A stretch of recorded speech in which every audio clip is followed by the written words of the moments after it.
Hello everyone, আসসালামু আলাইকুম। Welcome to my channel. কেমন আছেন আপনারা সবাই? আশা করছি সবাই ভালো আছেন, সুস্থ আছেন। আজকে আমরা একাডেমিক একটা বিষয় নিয়ে কথা বলবো, সেটা হচ্ছে গিয়ে ফাইন্যান্সের একটা গুরুত্বপূর্ণ topic, time value of money বা অর্থের সময় মূল্য নিয়ে। এই টপিকটা এসএসসি এবং এইচএসসি লেভেলের সবাই দেখতে পারে, যারা এসএসসি লেভেলে বিজনেস স্টাডিজে পড়ছে এবং এইচএসসি লেভেলেও যাদের ফাইন্যান্স রয়েছে তারা এই টপিকটা নিয়ে আলোচনা আছে এবং সেই টপিকটার আলোকেই আমাদের আজকের আলোচনা। তো টাইম ভ্যালু অফ মানি ফাইন্যান্সের অত্যন্ত গুরুত্বপূর্ণ একটা টপিক, বাট এই টপিকটাতে দেখা যায় স্টুডেন্টরা যখন ক্লাসে আমরা ম্যাথ করাই তখন সে বুঝে, কিন্তু পরবর্তীতে দেখা যায় তাদের অঙ্ক ধরতে অনেক ক্ষেত্রেই সমস্যা হয়। তো মূলত সে কারণেই আমরা আজকে চেষ্টা করব এই চ্যাপ্টারের যে মূল তিনটা অঙ্কের জায়গা রয়েছে, এককালীন অর্থের প্রেজেন্ট ভ্যালু ফিউচার ভ্যালু, মিশ্র নগদ প্রবাহের প্রেজেন্ট ভ্যালু ফিউচার ভ্যালু এবং অ্যানুইটি বা বার্ষিক ভিত্তির প্রেজেন্ট ভ্যালু এবং ফিউচার ভ্যালু, এই তিনটা জিনিস যাতে খুব সহজেই স্টুডেন্টরা কীভাবে কোশ্চেন দেখলে বুঝতে পারে এবং তার আলোকে ম্যাথ সলভ করতে পারে, সেই জিনিসগুলো নিয়ে আমাদের আজকের আলোচনা থাকে। তো ভিডিওটি শুরু করার আগে যারা আমার ভিডিওটি দেখছেন অবশ্যই একটি লাইক দিয়ে দিবেন। যারা ইতিমধ্যে সাবস্ক্রাইব করেছেন তাদেরকে ধন্যবাদ, আর যারা এখনও পর্যন্ত আমার চ্যানেলটি সাবস্ক্রাইব করেননি অবশ্যই সাবস্ক্রাইব বাটনে ক্লিক করবেন এবং সেই সাথে বেল বাটনে ক্লিক করে রাখবেন, যাতে করে পরবর্তী যে কোনো ভিডিওতে আপনারা অতি ফাস্ট নোটিফিকেশন পেয়ে যান। তাহলে চলুন আমাদের আজকের ভিডিওটি শুরু করা যাক।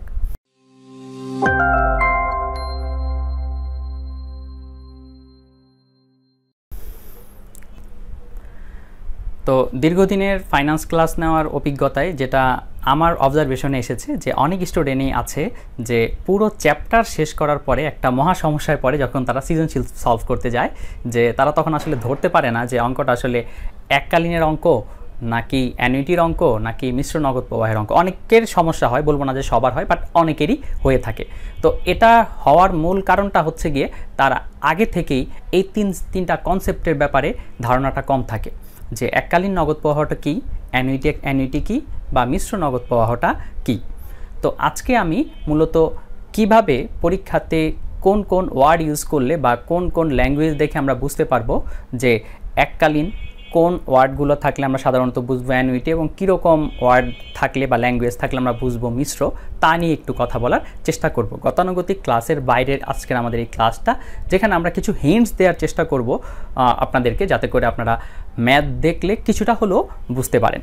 ঠিক আছে, তো তাহলে আমরা আগে একটু জেনে নেই এই যে কনসেপ্টগুলো কী কী। ফার্স্ট অফ অল হচ্ছে গিয়ে এককালীন অর্থের নগদ প্রবাহ বা এককালীন নগদ প্রবাহ জিনিসটা কি। এটা হচ্ছে কি, আপনি একবার অর্থ জমা করবেন, একবারই অর্থটা তুলবেন। আমরা যদি একটা টাইম লাইন দেখি, একটা টাইম লাইন ব্যবহার করি, লাইক এটা হচ্ছে গিয়ে আমার 0 ইয়ার আর এটা হচ্ছে গিয়ে 5ম বছর। দ্যাট মিন্স আজকে আমি 5,000 টাকা জমা রাখছি, আমি 5 বছর পরে গিয়ে সুদে আসলে ফর এক্সাম্পল 5,500 টাকা পাবো। ঠিক আছে, সুদে আসলে 5,500 টাকা পাবো 5 বছর পরে গিয়ে। তার মানে আমি আজকের সময়টাতে টাকা জমা রাখছি, 5 বছর পরে গিয়ে টাকাটা তুলব, কিংবা 5 বছর পরে 5,500 টাকা পেতে চাচ্ছি, তাহলে আজকে আমার কত টাকা জমা করা উচিত। তাহলে এই যে এই ধরনের ল্যাঙ্গুয়েজগুলাই কিন্তু মূলত হচ্ছে এককালীনের অঙ্ক। দ্যাট মিন্স আমি একবারই টাকাটা জমা রাখবো এবং একবারই আমি টাকাটা উত্তোলন করব। এর মাঝখানে দেখেন 0 to 5, এর মাঝখানে কিন্তু আমার আর কোনো লেনদেন হবে না, আমার অর্থ আসবেও না, অর্থ যাবেও না। একবারই অর্থ জমা রাখবো, একবারই অর্থ উত্তোলন করব। সো সাধারণত এই ধরনের কোশ্চেনগুলো কি হয়ে থাকে, সো এত % সুদের হারে ভবিষ্যতে 5,500 টাকা পেতে চাইলে আজকে কত টাকা জমা দিতে হবে, কিংবা আজকে 5,000 টাকা জমা দিলে 10% সুদের হারে আমি ভবিষ্যতে কত টাকা পাবো। এই ধরনের কোশ্চেনগুলো যখন থাকবে পরীক্ষার বা উদ্দীপকে, তখন আমরা ধরে নিব এটা হচ্ছে গিয়ে এককালীনের অঙ্ক। ঠিক আছে, এরপরে তাহলে এটা হচ্ছে গিয়ে কি, এটা হচ্ছে গিয়ে আমার এককালীন নগদ প্রবাহ। এককালীন দ্যাট মিন্স একবারই জমা দিব, একবারই উত্তোলন করব। ওকে, দেন আমার আসতে চলো গিয়ে অ্যানুইটি বা বার্ষিক ভিত্তি। অ্যানুইটি বা বার্ষিক ভিত্তি, এখানে আমার দুইটা বৈশিষ্ট্য খেয়াল রাখতে হবে। কয়টা? দুইটা। একটা হচ্ছে গিয়ে সমান নগদ প্রবাহ, আর একটা হচ্ছে গিয়ে সমান সময় ব্যবধান।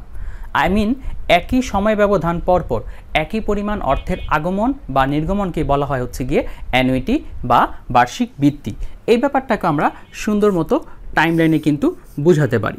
এটা 0 ইয়ার 1 2 3 4 5, তাহলে 1 2 3 4 এবং 5 বছর। ঠিক আছে, তাহলে আমরা কোনো একটা জায়গায় ধরেন 10,000 টাকা ইনভেস্ট করলাম, 10,000 টাকা ইনভেস্ট করে প্রতি বছর আমরা 500 টাকা করে সেখান থেকে আমরা প্রফিট পাচ্ছি, প্রতি বছরই 500 টাকা। খেয়াল করেন আমার এখানে কিন্তু সময় ব্যবধান সেম, 1 বছর পর পর, রাইট? 1 বছর পর পর প্রতি বছরই কিন্তু আমি কত টাকা করে পাচ্ছি? প্রতি বছরই আমি পাচ্ছি 500 টাকা করে। তার মানে টাকার অ্যামাউন্টটাও সেম আছে, আবার সময় ব্যবধানটাও সেম আছে। এই ধরনের সিচুয়েশনগুলোকে আমরা বলছি হচ্ছে অ্যানুইটি বা বার্ষিক বৃত্তি। তো অ্যানুইটি বা বার্ষিক বৃত্তি, তাহলে এটা হচ্ছে কি আমার কি বার্ষিক বৃত্তির অঙ্কে এই ধরনের সিচুয়েশন থাকবে। আপনাকে তো আর এভাবে তখন টাইমলাইন করে দিবে না, কিভাবে লেখা থাকবে? প্রতি বছর, প্রতি মাস, প্রতিদিন, এই ধরনের কথাবার্তাগুলো যখন বলা থাকবে, বা কিস্তির পরিমাণ, এই ধরনের কথাবার্তা বলা থাকবে, তখন ধরে নিতে হবে এটা হচ্ছে গিয়ে অ্যানুইটির অঙ্ক। দেন আসতেছে আমার থার্ড ওয়ানটা হচ্ছে গিয়ে মিশ্র বা অসমান নগদ প্রবাহ। এটাও অ্যানুইটির সাথে রিলেটেড, বাট এখানে একটা বৈশিষ্ট্য অ্যানুইটির সাথে মিলবে না, সেটা হচ্ছে গিয়ে এখানকার নগদ প্রবাহগুলো অসমান হবে। চলুন আমরা এটাও একটু দেখি। এখন আমি আরেকটা টাইমলাইন আঁকছি, 1 2 3 4 5, তাহলে 1 2 3 4 5। তো এক্ষেত্রেও আপনি সাপোজ ধরেন 10,000 টাকা আজকে ইনভেস্ট করেছেন, সেখান থেকে প্রথম বছর 200 টাকা, দ্বিতীয় বছর 300 টাকা, তৃতীয় বছর 500 টাকা, চতুর্থ বছর 600 টাকা, আবার পঞ্চম বছর ধরেন যে 100 টাকা লসও করেছেন, ঠিক আছে? এরকম হইতেই পারে। তাহলে দেখেন এক্ষেত্রে সময় ব্যবধান সেম থাকতেছে, কিন্তু আমার টাকার অ্যামাউন্টগুলো কী হবে? টাকার অ্যামাউন্টগুলো ডিফারেন্ট হবে, বা অ্যাটলিস্ট এক বছরের সাথে আরেক বছরেরগুলো মিলবে না। তাহলে এটাকে আমরা বলতেছি হচ্ছে মিশ্র বা অসমান নগদ প্রবাহ, মিশ্র বা অসমান নগদ প্রবাহ। তাহলে অ্যানুইটি আর বার্ষিক বৃত্তির সাথে কিন্তু পার্থক্যটা খুব ক্লিয়ার। হ্যাঁ, এক্ষেত্রে কি হচ্ছে? প্রতি বছর 500 টাকা বা প্রতি মাসে 500 টাকা, এই ধরনের কোনো কথাবার্তা বলা থাকতে পারে। আর মিশ্রর ক্ষেত্রে আপনি দেখবেন অঙ্কগুলাতে সেটা 2 বছর, 3 বছর, 5 বছর, 10 বছর যাই থাকুক না কেন, এরকম একাধিক অ্যামাউন্ট কিন্তু অঙ্কতে দেয়া থাকবে। তো সে ফর এক্সাম্পল কেউ একজন একটা পোলট্রি ফার্মে বিনিয়োগ করে আগামী 5 বছরে যথাক্রমে 500, 600, 300 এবং 400 টাকা আয় করবে বা নগদ প্রবাহ পাবে, এই ধরনের কথাবার্তা কিন্তু প্রশ্নগুলোতে বলা থাকতে পারে। তাহলে এই ধরনের কথাবার্তা দেখলে আমরা তখন কি বুঝবো? তখন আমরা বুঝবো যে আমাদের অ্যাকচুয়ালি এখন মিশ্র বা অসমান নগদ প্রবাহ নিয়ে কাজ করতে হবে। সো আশা করব আপনারা যদি এই 3টা জিনিসের আলোচনাটা বুঝতে পারেন, তাহলে আপনি যে কোনো ধরনের অঙ্কই কিন্তু ধরতে পারবেন। এখন কথা হচ্ছে আমরা শুধুমাত্র থিওরিটিক্যাল আলোচনা করলাম, কিন্তু কোনো জিনিসের আমরা থিওরি শিখলাম, কিন্তু তার আলোকে যদি আমরা ম্যাথ প্র্যাকটিস না করি স্যার, তাহলে কিন্তু কখনোই সেই থিওরিটা আমাদের জন্য ক্লিয়ার হবে না। সো এই যে আমরা থিওরিটা জানলাম এতক্ষণ, এই থিওরিগুলো দিয়ে কিভাবে ম্যাথ সলভ করা যায়, বা সরাসরি স্যার সৃজনশীল আসলে আমরা কিভাবে সলভ করতে পারবো, সেটা আমাদের একটু দেখা দরকার। কারণ অনেক স্টুডেন্টই আছে এই চ্যাপ্টার 3 পুরোপুরি ভালোভাবে শেষ করে ফেলার পরেও আমাদেরকে কাছে আসে এবং বলে যে স্যার আমরা তো অনেক অঙ্কে আসলে বুঝতে পারছি না। এই বুঝতে না পারার একটাই কারণ, সেটা হচ্ছে গিয়ে সে হয়তোবা দেখা গেছে যখন অ্যানুইটির অঙ্ক করেছে সে বুঝতেই পারছে সেটা অ্যানুইটির অঙ্ক, এককালীনের অঙ্ক যখন করেছে বুঝতেই পারছে এককালীনের অঙ্ক, তার কষ্ট হয়নি। বাট সে যখন সৃজনশীল প্র্যাকটিস করবে না, কারণ সৃজনশীলগুলো কিন্তু থাকে মিক্সড অঙ্ক, লাইক একই অঙ্কে অ্যানুইটিও থাকতেছে, এককালীনও থাকতেছে, আবার মিশ্রও থাকতেছে, এরকম থাকতে পারে। হ্যাঁ, তো যখন সে সৃজনশীলগুলো বেশি বেশি প্র্যাকটিস করে না, উদ্দীপক বেশি বেশি সলভ করে না, তখনই কিন্তু দেখা যায় সে একটা সমস্যাতে পড়ে যায়। ঠিক আছে, যে কারণে এই চ্যাপ্টার 3-তে ভালো করার জন্য সৃজনশীল প্র্যাকটিসের কিন্তু কোনোই বিকল্প নাই।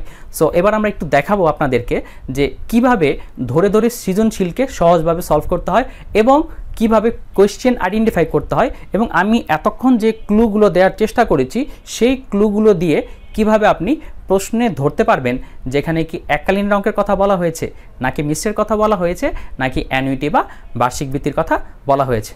তাহলে চলুন আমরা সেই এক্সাম্পলগুলো দেখে নিই। অ্যানুইটি, এককালীন এবং মিশ্র নগদ প্রবাহের ব্যাপারে যে থিওরিগুলো আমরা একটু আগে জানলাম, তার আলোকে এবার আমরা কিছু সৃজনশীল প্র্যাকটিস করে দেখব কিভাবে পরীক্ষাতে সৃজনশীল আসলে প্রশ্ন দেখে আমরা অ্যানুইটি, এককালীন কিংবা মিশ্র থেকে অঙ্ক এসেছে কিনা সেটা বুঝতে পারব। তাহলে চলুন শুরু করা যাক। প্রথমে আমরা একটা প্রশ্ন দেখি। রাফার ছেলে পড়াশোনা খরচ বাবদ আগামী 5 বছর প্রত্যেক বছর 1 লক্ষ টাকা প্রয়োজন। এখানে একটু খেয়াল করি আমরা, প্রত্যেক বছর 1 লক্ষ টাকা প্রয়োজন, এটা একটা উল্লেখযোগ্য বিষয়। আমরা বলে আসছি প্রত্যেক বছর বা প্রতি বছর, প্রতি মাস এ সকল থাকা মানেই হচ্ছে সেটা কিন্তু আমাদের অ্যানুইটি বা বার্ষিক বৃত্তির অঙ্ককে ইন্ডিকেট করছে। তাহলে এখান থেকে আমরা ইজিলি বুঝতে পারছি যে আমরা অ্যানুইটি বা বার্ষিক বৃত্তির কোনো একটা অঙ্কের দিকেই আগাচ্ছি। দেন কি বলা হয়েছে, একটি বীমা কোম্পানি এই অর্থ প্রদান করতে রাজি। বীমা কোম্পানির সুদের হার হচ্ছে 12%। এটা হচ্ছে আমার এই অঙ্কের প্রয়োজনীয় ইনফরমেশন। এরপরে অন্য আরেকটি অংশ আছে, সেটাতে যাওয়ার আগে আমরা দেখে নেই এই অংশ থেকে কি প্রশ্ন করা হয়েছে। এখান থেকে প্রশ্ন করা হয়েছে, প্রত্যাশিত নগদ অর্থ পেতে হলে রাফাকে বীমা কোম্পানিতে বর্তমানে কত টাকা জমা রাখতে হবে।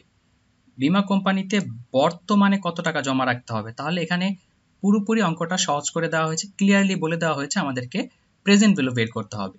তাহলে আমরা কার প্রেজেন্ট ভ্যালু বের করব? প্রত্যেক বছর 1 লক্ষ টাকা করে জমা দিতে হবে। তার মানে প্রতি বছরে 1 লক্ষ টাকা, দ্যাট মিনস এটা হচ্ছে গিয়ে অ্যানুইটির প্রেজেন্ট ভ্যালু। এবং শুরু শেষ যেহেতু কিছুই বলা নেই, তাহলে আমরা সাধারণ অ্যানুইটির প্রেজেন্ট ভ্যালু সূত্র দিয়ে 1 লক্ষ টাকাকে এ ধরে আমরা পিভি এর মানটা বের করব।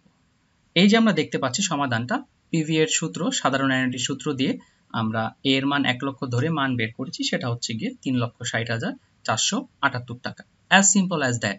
তার মানে আমরা এখান থেকে ইন্ডিকেশন কি পেলাম? প্রত্যেক বছর বলা আছে, তা দেখে আমরা বুঝলাম এটা হচ্ছে গিয়ে অ্যানুইটির ম্যাথ। দেখি আমরা পরের অংশে কি আছে। পরের অংশে বলা হয়েছে, রাফার ছোট ভাই সাদি 5 বছর পর 40,000 টাকা পাওয়ার আশায় 5 বছর পর সে 40,000 টাকা পেতে চায়। 5 বছর পর 40,000 টাকা পেতে চায়, তার মানে 5 বছর পর সে 40,000 টাকা পেতে চায় পাওয়ার আশায় বর্তমানে কিছু টাকা, দ্যাট মিনস আজকে কিছু টাকা ব্যাংকে জমিয়ে রাখতে চাচ্ছে। তাহলে 5 বছর পরে সে 40,000 টাকা পেতে চাচ্ছে, তার জন্য আজকে কিছু টাকা সে ব্যাংকে জমা রাখতে চাচ্ছে।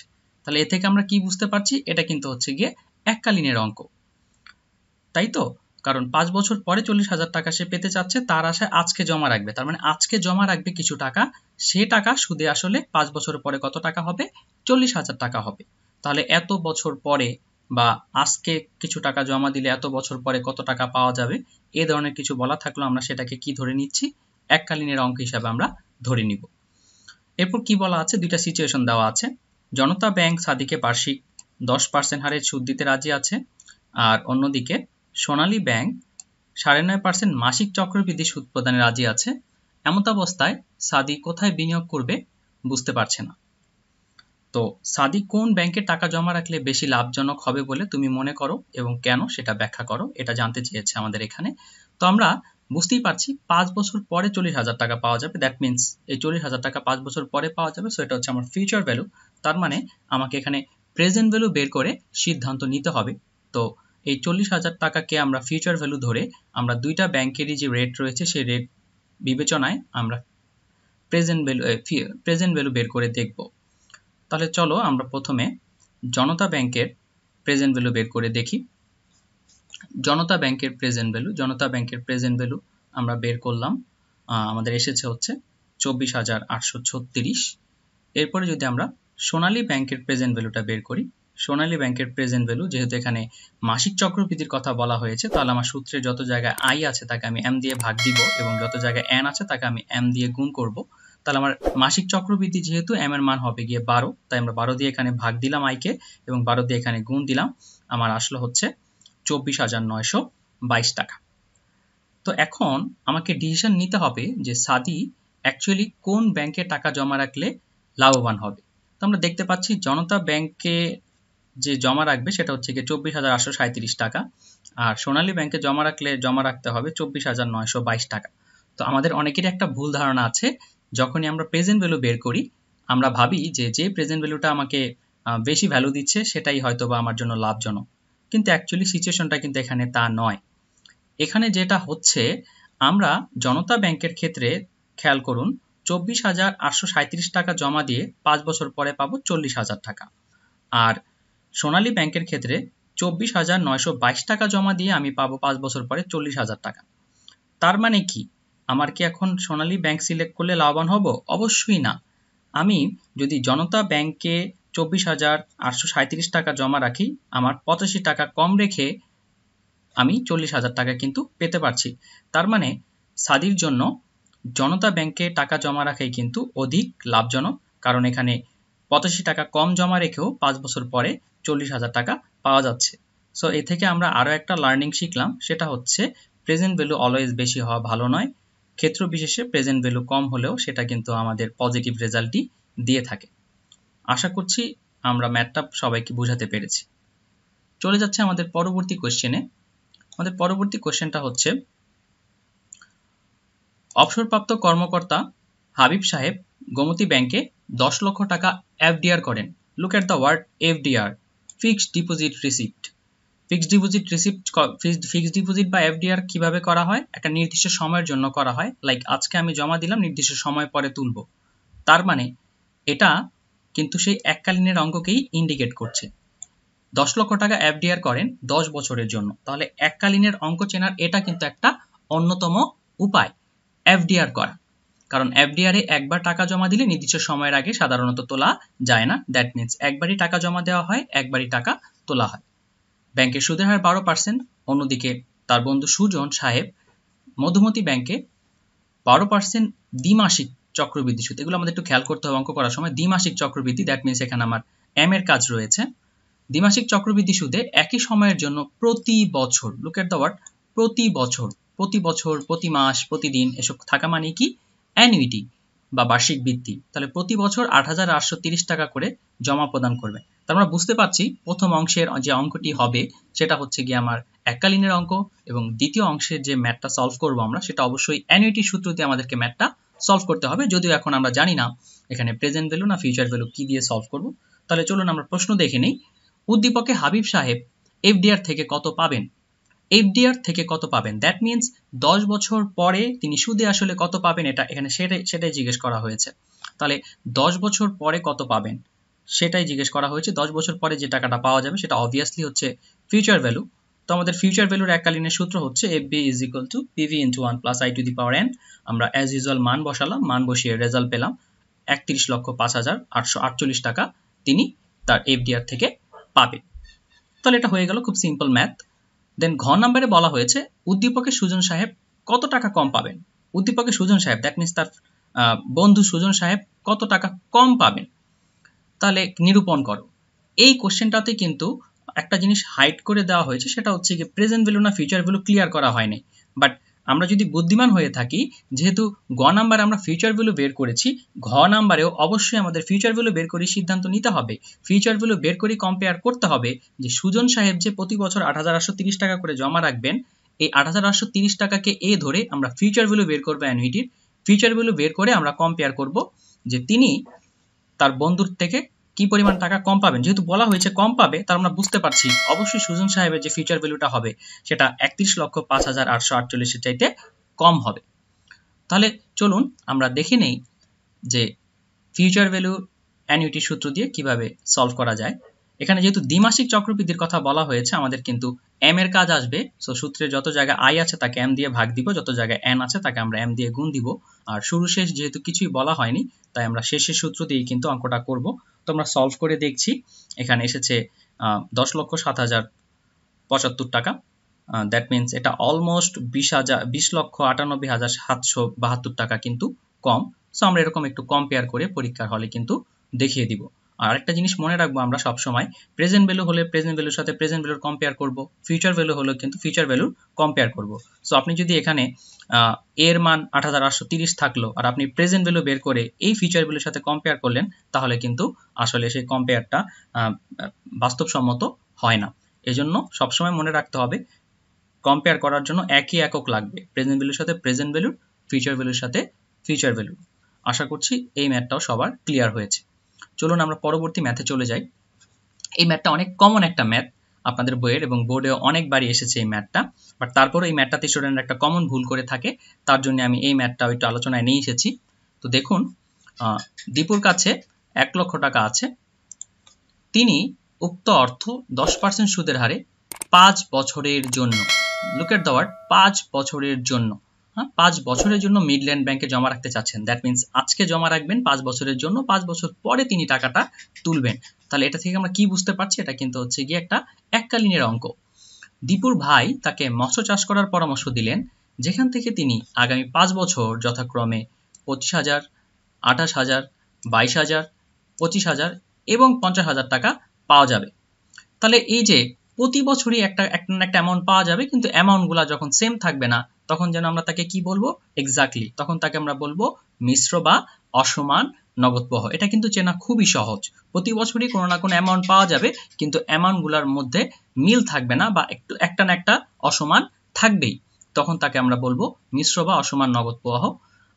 তো মৎস্য চাষ থেকে তিনি মিশ্র নগদ প্রবাহ পাচ্ছেন। অন্যদিকে তার বন্ধু পোল্ট্রি ফার্ম দিতে বললেন, যেখান থেকে তিনি আগামী 5 বছরে 30,000 টাকা করে পাওয়া যাবে। দ্যাট মিনস প্রতি বছর 30,000 টাকা করে পাওয়া যাবে আগামী 5 বছরে। লুক এট দ্য ওয়ার্ড, 5 বছরে 30,000 টাকা করে পাওয়া যাবে। তার মানে প্রতি বছরে 30,000 টাকা করে পাওয়া যাবে। দ্যাট মিনস এটা কিন্তু হচ্ছে গিয়ে আবার অ্যানুইটি। তাহলে মৎস্য চাষের ক্ষেত্রে হচ্ছে মিশ্র, আর পোল্ট্রি ফার্মের ক্ষেত্রে হচ্ছে গিয়ে অ্যানুইটি।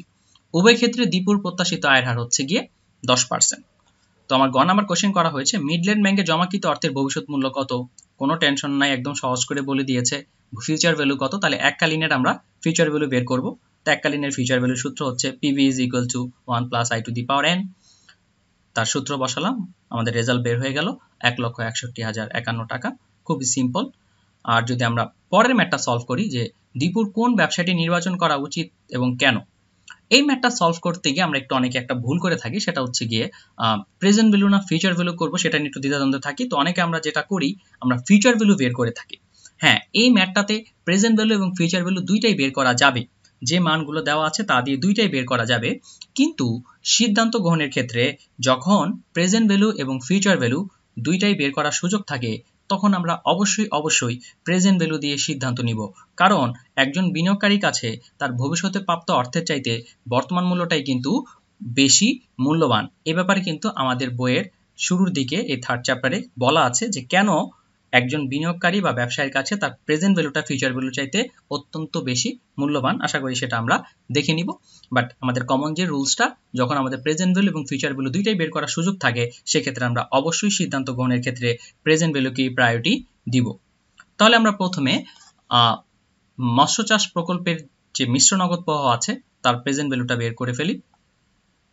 এই যে আমরা মিশ্র নগদ প্রবাহের যে সূত্র রয়েছে, লাইক প্রতি বছরের যে নগদ প্রবাহগুলো আছে সেগুলো লিখে ফেলবো, এবং সেই সাথে আমাদের পাওয়ারগুলা ক্রমান্বয়ে বাড়তে থাকবে 1 2 3 4 5, এবং ইন্ডিভিজুয়ালি মান বের করব, প্রেজেন্ট ভ্যালু বের করে আমরা একসাথে যোগ করলে পেয়ে যাচ্ছি মৎস্য ব্যবসা থেকে পেয়ে যাচ্ছি কত, 1,10,517 টাকা। এবার আমরা পোল্ট্রি ফার্মের প্রেজেন্ট ভ্যালুটা বের করব, অ্যানুইটির প্রেজেন্ট ভ্যালু বের করব। সাধারণ অ্যানুইটির প্রেজেন্ট ভ্যালু যেটা আসছে আমার 1,13,724 টাকা। তাহলে মৎস্য ব্যবসা থেকে 1,10,000 আর পোল্ট্রি ফার্ম থেকে 1,13,000। এবার আমরা কোন ব্যবসায় যাব বা কোন ব্যবসা গ্রহণ করা আমার জন্য উচিত, সেটা আমাদের একটু সিদ্ধান্ত নিতে হবে। এক্ষেত্রে সিদ্ধান্ত নেওয়ার ক্ষেত্রে যেহেতু আমি টাকা পাচ্ছি, এখানে কিন্তু খেয়াল রাখতে হবে, যেহেতু আমি টাকা পাচ্ছি, টাকা পাওয়ার ক্ষেত্রে কিন্তু সবসময় আমরা কি চাই, আমরা বেশিটাই নিব, তাই না? কেউ আমাকে 50 টাকা সাধতেছে, আরেকজন আমাকে 70 টাকা সাধতেছে, অবভিয়াসলি আমি 70 টাকাই নিব, তাই না? তো ঠিক সিমিলারলি এখানে মৎস্য ব্যবসা থেকে যে টাকা পাবো তার আজকের মূল্য হচ্ছে 1,10,000, আর পোল্ট্রি ব্যবসা থেকে আগামী 5 বছরে যে টাকা পাবো তার আজকের মূল্য 1,13,000। তাহলে আমি কি আজকে 1,10,000 নিব নাকি 1,13,000 নিব? অবভিয়াসলি আমি কত নিব? 1,13,000 টাকাই নিব। তার মানে টাকা প্রাপ্তির ক্ষেত্রে কিন্তু আমার প্রেজেন্ট ভ্যালু বেশি হলে ভালো, আর খরচের ক্ষেত্রে প্রেজেন্ট ভ্যালু কম হলে ভালো। আশা করছি সবাই ম্যাথটা বুঝতে পেরেছি এবং ক্লিয়ার হয়েছে। সো এভাবে যদি আমরা ম্যাথগুলো সলভ করতে থাকি, একটু ঠান্ডা মাথায় ধরে যদি সলভ করতে থাকি বইয়ের প্রত্যেকটা সৃজনশীল, তাহলে এই চ্যাপ্টারে অ্যাটলিস্ট ম্যাথে সমস্যা থাকার কারোই কোনো সুযোগ নেই। তো আজকের মতো এই পর্যন্তই। চেষ্টা করেছি সবার যা যা সমস্যা রয়েছে সবগুলো সলভ করার জন্য। তাই যদি একটু ভিডিওটি ভালো লেগে থাকে তোমাদের অবশ্যই একটা লাইক দিবে এবং সেই সাথে বন্ধুদের সাথে শেয়ার করে দিবে। আর আমার চ্যানেলটি যারা এখনো সাবস্ক্রাইব করনি অবশ্যই সাবস্ক্রাইব করে দিবে। ততদিন পর্যন্ত সবাই ভালো থাকো আমার পরবর্তী ভিডিওর জন্য। ততদিন পর্যন্ত সবাই ভালো থাকো। আল্লাহ হাফেজ। Thank you so much.